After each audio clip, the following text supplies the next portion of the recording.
server wars, or maybe even some kind of a clan war system inside of Diablo Immortal. That's the topic of today, and I get this topic from my questions to the community videos that I've put out in this past week or so. It's always great reaching out to the community, and I love it when ideas come through that we could have a discussion about, and ideas that we could bring to Blizzard for future content inside of the game. If you ever have any ideas or suggestions, you could always leave them in the comments, because I'm always looking, and it can kind of form what we discuss in these videos. Just so you guys know, the footage you're watching right now is some pre-recorded footage I have from a few weeks ago where Red October, myself, and a bunch of my warband mates were just running some Mad King for content in the background as we discuss this topic. So let's bring up the answer, or the question, or the response, or the comment that we got right here. It's from Kumaram123.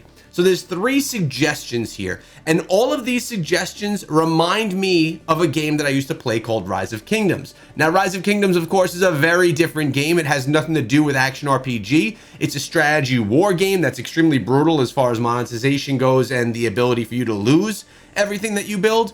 Where in Diablo Immortal, although monetization is heavy, you don't lose anything, right? All right, so let's see the first idea. Clan wars, where the clan can clash with their clans or foes. So where their friends, clan, or foes. So what they're saying is you could take your clan, and I touched on this in my previous video, but I wanted to go in more depth today. You could take your clan, the Scrappy Echoes can face off against Dragonfire. They're another one of the clans inside of our server.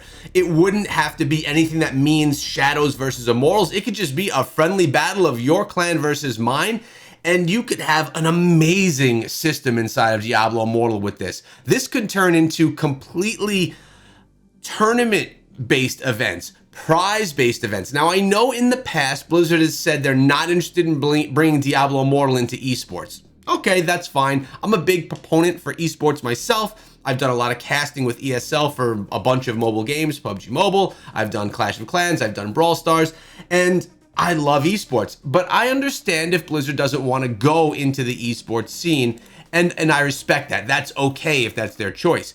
But the ability to have these tournaments and allow us as gamers to organize events where we could go against friends. I mean, Blizzard's all about playing with friends inside Diablo Immortal. They've said it many times. They've showed it in multiple ways inside of the game. Why not just make us able to do this? And then it's more ways to engage. Now, there's more to that comment. Clan war declaration can be anywhere, anytime, or anytime, anywhere. Now, this kind of reminds me of Albion Online. I have not played a ton of Albion Online, but something that I love about it is the massive events that happen in the open world where people battle. It looks like it's a lot of fun, and if we were able to put a casual battle together like that, no rewards need to be put on there. No, you lose something if you lose, or you gain something if you win. This could be a completely friendly battle, not ranked, no nothing, just I challenge you, you challenge me, a little friendly clan war, and that could be it. We could also do it as far as like warbands, like warband wars, but I'm not sure that there'd be enough people in the warbands. I don't know if that's consistent enough to be a big enough battle.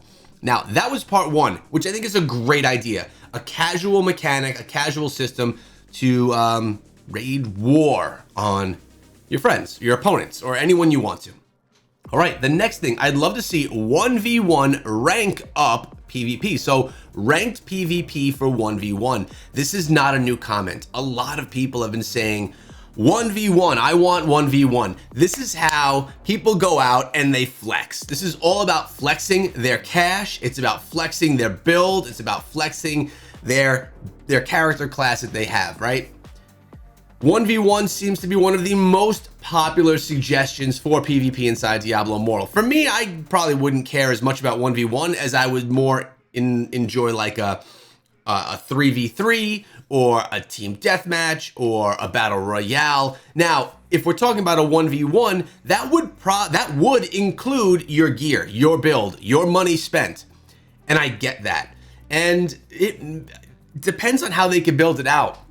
I know that Blizzard really values people's money and time they've spent inside of the game. So they're not going to want to put too many game modes into the game that don't apply your grind and that don't apply what you've spent and all of that stuff. So I can respect that. I would like to see a few game modes made where your power means nothing. Your build means nothing. The best way to do that is a battle royale mode and maybe a team deathmatch and maybe like a domination or capture the flag, those types of traditional game modes. Make them without your build. That's just going to be, you go in, you choose the gear that you want to wear, you choose the class, you choose your skills, you choose your gems, you have your build basically built, and anyone can build this build. It's not like you have to have unlocked it in the game, and then you can go battle, just like in Call of Duty Mobile. We've talked about this before. It's a good idea, and it's a simple idea.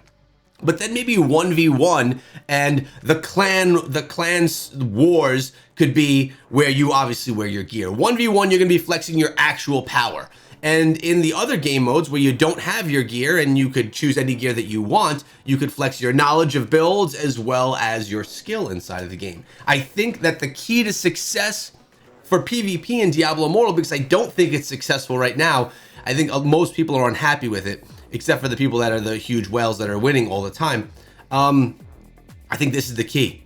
A mix of free-to-play friendly PvP with, you know, whale grinder PvP, or when you just want to test out your strength. Like right now, I'm not a whale. I spend $5 a month inside of the game. To be transparent, when I was in the beta, we were able to spend money. This is before we knew what monetization was going to look like. I spent, I think it was $200, maybe $250 in beta. When beta ended, all of that money came back as credits to my Battle.net account, and I had $250 to spend inside Diablo Immortal. So when it released, I spent about $250 in the first month, and I realized that didn't get me that much. It was fun.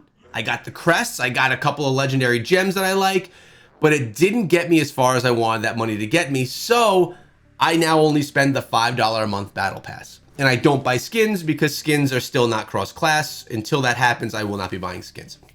So I would even myself like to challenge myself and see how do I stack up in a 1v1 versus someone that could be you know, spending a lot more money than me. I just want to see what that would look like. So love the idea. So what they're saying here, love to see 1v1 PvP with rank and a seasonal reward included. The highest ranked player gets a 5-star gem at the end of the season. Ooh, a 5-star gem. Now, if PvP, here's the thing. This is the thing about that. If PvP is based off of your power, your combat rating, which people are going to spend money to get the gems, to get the resonance, to get the combat rating, the people that are going to be winning at the end of the day are going to be the strongest people. So they're not going to even need the gems. They're going to be maxed out on their gems already. I would say a reward should be something more like eternal orbs, so that because these players may not need to buy more power, right? But they may want the eternal orbs, which gives them a little bit more flexibility with their winnings. Maybe they want to buy some skins inside of the game. Maybe they want to buy legendary crests inside of the game, or maybe they want to buy a bundle or something. I don't know that Blizzard would do that because it's actually it's like in-game cash money. Maybe they'd prefer to use something like platinum, where people can then go buy stuff. So maybe like this, at the end of the season, at the end of the month, the top 10 players split in a breakdown, 50,000 platinum for the top person, then 20, and then all the way down to get the top 10 people getting some platinum. That could be fun. I like that idea as well. I don't know that the gem is the best idea because, again, people that are going to be winning are going to have tons of gems already. Either way, a reward for PvP, definitely cool. It's a reason to grind. Plus, it's fun. Now, this last one I absolutely love. Server Wars. So you guys know I'm on the Iceburn tier server. If you want to join me and play Diablo Immortal with me, come join the Iceburn tier server as a server transfer. You don't have to start a new class. You could take your build, your class, your character currently, bring it over to mine, and you could join my clan, the Scrappy Echoes, or we just opened another branch, the Scrappy Echoes Mischief Clan. This is where two servers clash for ultimate aura effects, or special shop that can only be acquired by winners of the cross-server PvP. So this is what I was mentioning earlier that reminds me of Rise of Kingdoms. In Rise of Kingdoms, you had server versus server. Whose server is the strongest? Is the Iceburn tier server stronger than whatever server you're currently playing on? This equals camaraderie. This is going to help the servers, because right now everyone in the server is like, oh, the Scrappy Echoes, Dragonfire, and all these other ones, the highest order. I wanted to say we're enemies. We're not enemies. I have no issues with those people, but you know, we all are fighting for immortals, so we're fighting against one another to become immortals, unless if we build alliances, right? So there's always like that. But if we could work together to make the strongest server in a server versus server battle, well, then that could be pretty interesting, because suddenly all of our clans, all of our dark clans fighting to be immortals would have to work together so that we could then strengthen our server, build each other up, and then fight other servers, because suddenly the other servers, the alternative servers, are now the enemy. Now, inside of the game, let's make this clear. I have zero enemies. I have no one that I dislike. I don't get involved in any of the politics. I literally go in and play. I will join dungeons, rifts, hidden lairs, or any events with anyone. I don't care if they're in my clan, in my warband, or just randoms in the server. And I love that. And I don't get involved in the politics of stuff because I love that. Doing this could save, it could save like server mental health between players. I think it's a really great idea. Plus, something that would come from that is we would see players leaving servers, going to new servers to try and build up the ultimate server. People would start, essentially, you'd have people that are starting new builds on brand new servers, just kind of like they did in Rise of Kings, like jumper projects, to try and get as strong as they can, as quick as they can, and just to be the ultimate server. That, I think, is my favorite of all of these suggestions. Clan Wars, freaking awesome. 1v1 and PvP, great idea. Server Wars, incredible, because not only is it a great event that we could do inside of the game, it's a great event for the community inside of the game. Blizzard, I hope you listened to this video, and I hope you come back with some ideas of your own. I'd love to see what's coming. I'd love to see what ideas are in the brains of Blizzard, and I guess we'll find out over time. I know they're not just going to come and tell me, which is totally cool. Secretive operation going on over there at Blizzard. Hope you guys enjoyed the video. Make sure you subscribe for more, and I'll see you tomorrow.